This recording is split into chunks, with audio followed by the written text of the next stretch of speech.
Welcome back, everyone, to Drunk Bible Study Bonus Edition, where we're talking about all the stuff that we didn't, figure out in the the episode. Or like, what is that? I don't know. It's something, all right. It's been a couple weeks since we've been here. We're excited to be back. It was all my fault. I was in Vegas, and here I am. We're back, and we're talking about things that are unsinful, like the Bible, and like the Garden of Eden. Where, wait, was this in there? Were they referencing the Garden of Eden? Why did we even care about this? I forgot already. You're the one who brought up the question of if the Garden of Eden still exists or not. It's because in the message he talks about godly people, I guess, being like trees by the water is what it was in our version. Like a tree in Eden is what he said. And then he said, yeah, exactly. Something about Eden. Okay, yeah. So that prompted the question, does the Garden of Eden even exist today? And Dedeker brought up that in the Farmer's Almanac, they talk about the fact... old Farmer's Almanac. There's the four rivers. What are they? The Euphrates, the Tigris, the Pison, and the Gihon. And the Tigris and the Euphrates are already, they're well-known rivers. They flow through Iraq today. But the other two rivers, they're unknown. People don't know where they are, or if they still exist. They don't still exist technically. And okay, I looked on historyofyesterday.com, and they talked about how the fact that the Garden of Eden, it does not exist. If it did exist, then it doesn't exist in the manner and the fashion that it did at the time because of the Great Flood. Which is a really interesting point. We forgot about that very important point of the narrative. Exactly. That the Great Flood, took it and pushed it all away. And so it's gone now. And it's potentially still, the place is still there, but not how we expected it to look with all these beautiful plants and I'm assuming butterflies and does frolicking and stuff like that. I think that's how I see it in my head. It doesn't exist like that anymore because we were bad boys and girls and we caused the Great Flood to occur. So that's interesting. Yeah, geographical changes have altered the entire Earth and also altered the area in question is what this says. So that's interesting. Also, the fact that Scripture does not indicate that Adam built any structure or created any tools while in the garden, so we can't have evidence of tools that we I find. see no archaeological evidence. I see. Yeah, exactly. I like that as well. So that's very interesting. But this person also said that in order for the existence of the garden to make sense and implicitly for this article, we must consider that what is said in the Bible is true and not just a legend. So they kind of imply that maybe it's just a legend. Right. We have to be thinking that the Garden of Eden was an actual physical place and that this wasn't an allegory or a metaphor.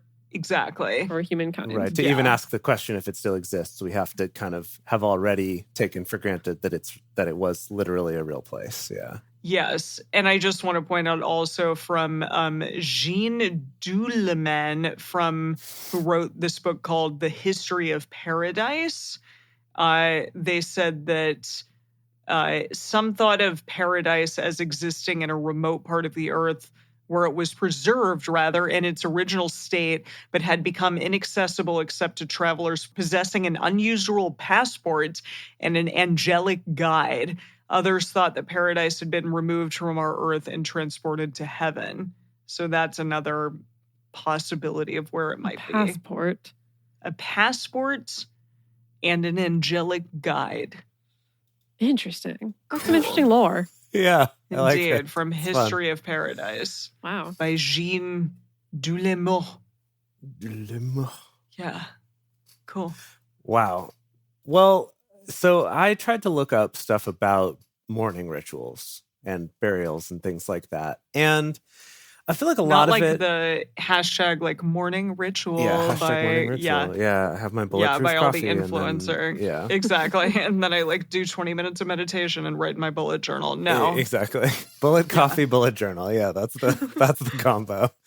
No, so Yeah, but basically, in trying to look this up, we've already gotten a lot of this information before, like we talked about in the episode of Job scratching his skin and stuff with the pottery. We've learned that shaving one's head when you're mourning is a common thing, as well as wearing sackcloth. We've come across a lot, and then also this thing that maybe is what Job was getting at. It is important to remember that Job was not an Israelite. He was not a Jew, even. I forgot about... Really? We don't know what he was. He was kind of from... Really? It was described as him being kind of from this other land. But he liked God. And remember, chronologically, supposedly Job predates the Israelites, too. That's why we read him so early on. So... Whoa. Right. Exactly. Okay. So anyway, lots of mysteries there. But what I did try to look up, though, is kind of the history of, or sort of what we do know from the Bible. Just sort of a recap here. So first of all, in Deuteronomy, Jacob dies. And there was specifically talk about the Israelites grieving for Moses for 30 days until the time of weeping and mourning was over. Yeah. So this idea of like a prolonged mourning period, especially for someone of note, was very important. Let's see, when Jacob. Yes. When Jacob died. That's who you wanted from me. Yes. Joseph. Okay. Joseph and the other kids had a 7-day mourning period for their father. When Aaron died, it was 30 days that we mourned. Whoa. Right. So clearly for like important people, there's this longer thing. Okay. This says here that one of the common mourning things to do is ripping your clothes, which we've definitely come across a lot, right? That like, what and then if he you really tore his like what you're garments. wearing. That's how well, you maybe know. that's why you put on sackcloth and then you rip that. So you I put on see. something crappy I see. so that you can rip it. Got it. Like your painting shirt or something. Yeah. Your painting smock. The shirt that you painted in. Yeah, exactly. And then also just as far as burials go, it's very important. Jewish law requires that a person is buried the same day as their death, and then a 7-day mourning period commences. So that's kind of part of it. So while you're mourning, and now this is hard, it's hard to identify like when these things came along, because sort of modern Jewish law and modern Jewish mourning, I think, is trying to be similar to these things before, but I do know it's changed over time, and I don't quite know. But specifically, traditional grooming stops, so you don't... right, it's like sitting Shiva. Right. That's why you cover up your mirrors and stuff, that it's really intentional about you. Like, this is not a time for you to be worried about that. Exactly. The wording of this article from gotquestions.org says traditional grooming stops, as do, quote, marital relations. Wink. Wink. Nobody be doing that during Shiva. No entertainment and no study. It's like if you're a student, you've just got to like take time off, I guess. Not. Wow. And sometimes also putting off getting your hair cut. Interestingly, not shaving it, but just don't get a haircut during this time. Potentially even for as long as 30 days. Wow. Yeah. Now, I mean, that's not that long to me, but maybe to you. Yeah. So something else to sort of put into context here is kind of when we are. And that's that in the timeline, Jeremiah, where we are now, is around 588-ish BCE, right? So what that means and why that's important is that means we're kind of we're past the Bronze Age and we're in the Iron Age now, or at least, the beginnings and ends of things like the Bronze Age and the Iron Age have like hundreds of years of overlap, depending on which scholars you're talking to. But that's kind of the period that we're in, is sort of more Iron Age, which is the last of the ages. It goes Stone Age, Bronze Age, Iron Age. And the Stone Age is super duper long, Bronze Age is kind of long, and Iron Age is relatively very short, though still hundreds of years. But so this is getting a little bit into New Testament Jewish traditions, which is then going to be, 600 years after this or so. But this is talking about the Jewish mourning period traditionally featured professional mourners who would play instruments and chant dirges. Yes. And it kind of made me think of David writing that psalm that like he was the professional mourner that they hired who came and did he this. He did really poorly. Weirdly erotic. Yeah. He didn't fulfill his duty, and I think he wouldn't get paid, but that's just me. Yeah. I thought this was fantastic too. It says rabbinical rules allowed for even the poorest person to have at least 2 flute players provided, along with one mourning woman. So two flute players and one woman crying is the minimum. Even the poorest people supposedly could get that. Wow. Yeah. Okay, that's like Partridge in a Pear Tree. Right. 2 flute players playing, 1 crying woman. Yeah.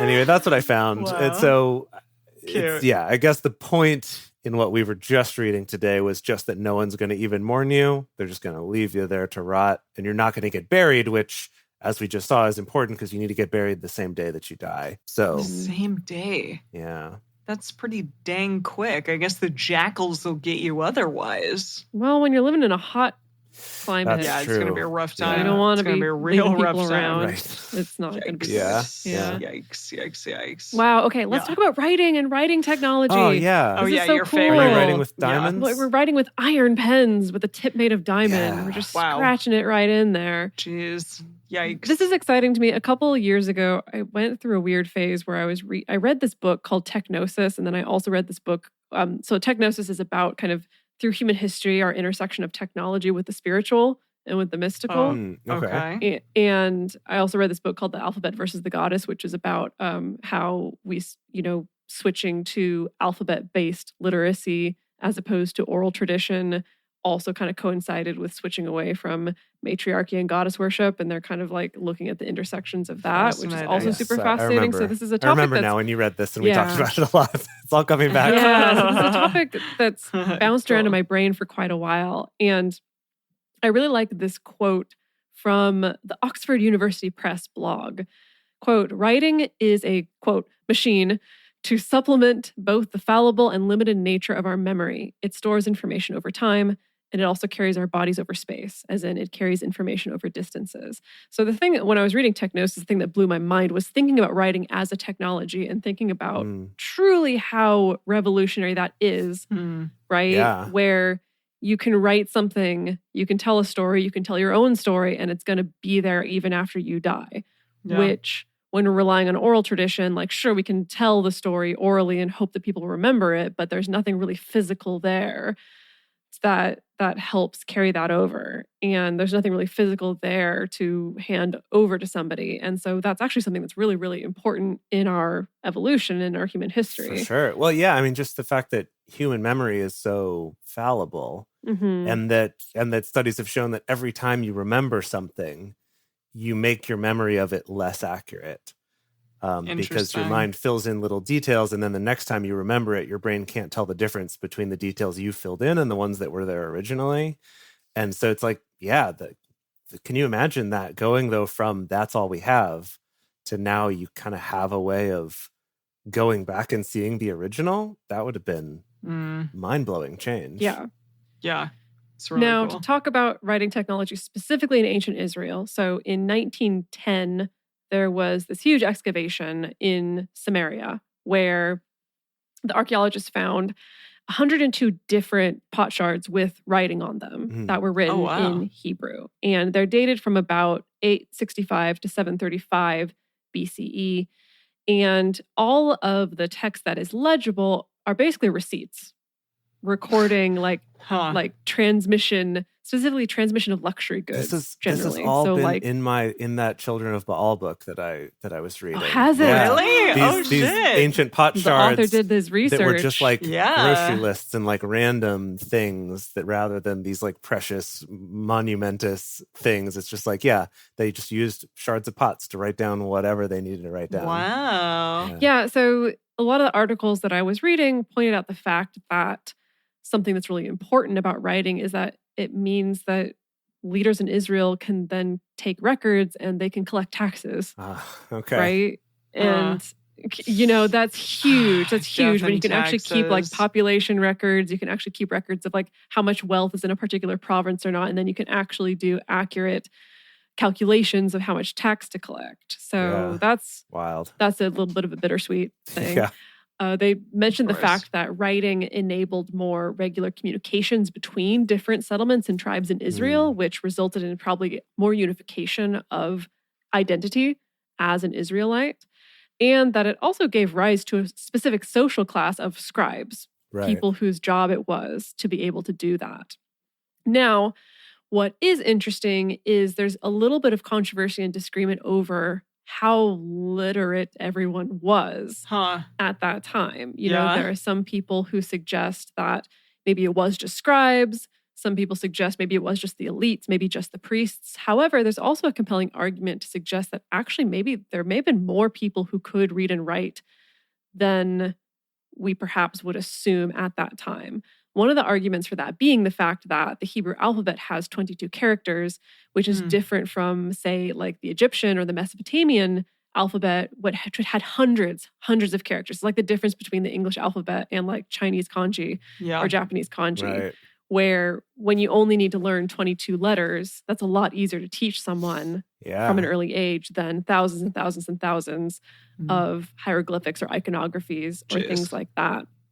And also looking at these pot shards and other evidence of writing that we have from the time, basically they're able to track, particularly in military writing, they're able to track that it's like people who were writing these things, like it was many, many different writers, but they could track them both from like essentially the top of the chain of command to the bottom of the chain of command, that it seems like people could write and were transmitting these messages. And so that seems to suggest it wasn't just scribes. Maybe literacy, it wasn't just scribes. Maybe it wasn't just the elites. Maybe it actually permeated many, many more social classes than we would suggest. And this is funny. So I found this article on thelampstand.com about writing, and they were talking about, you know, how writing specifically is mentioned in Exodus, about specifically, you know, writing and keeping historical records.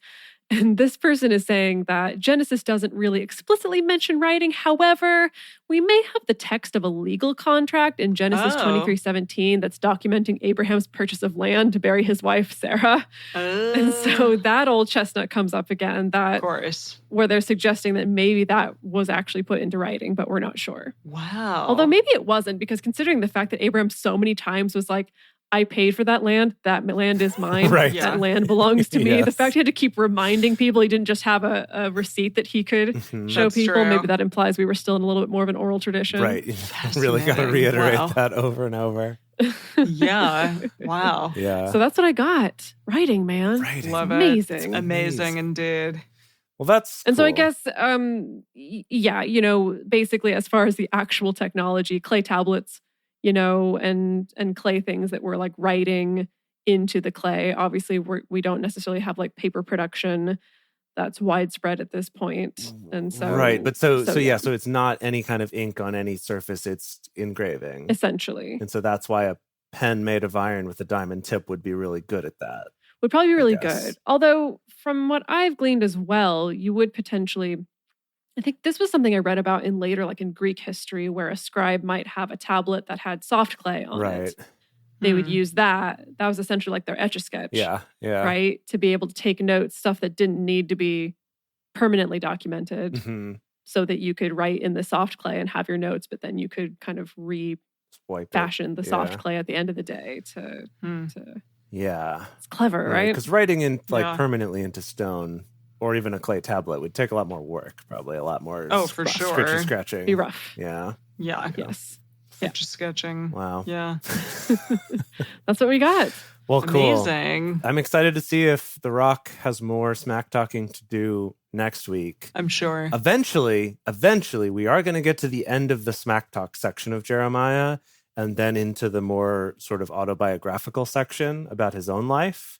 So I'm interested to see when we get there, but I think we've still got a little ways to go of smack talk. So maybe we'll need to listen to more of The Rock to get us pumped for that.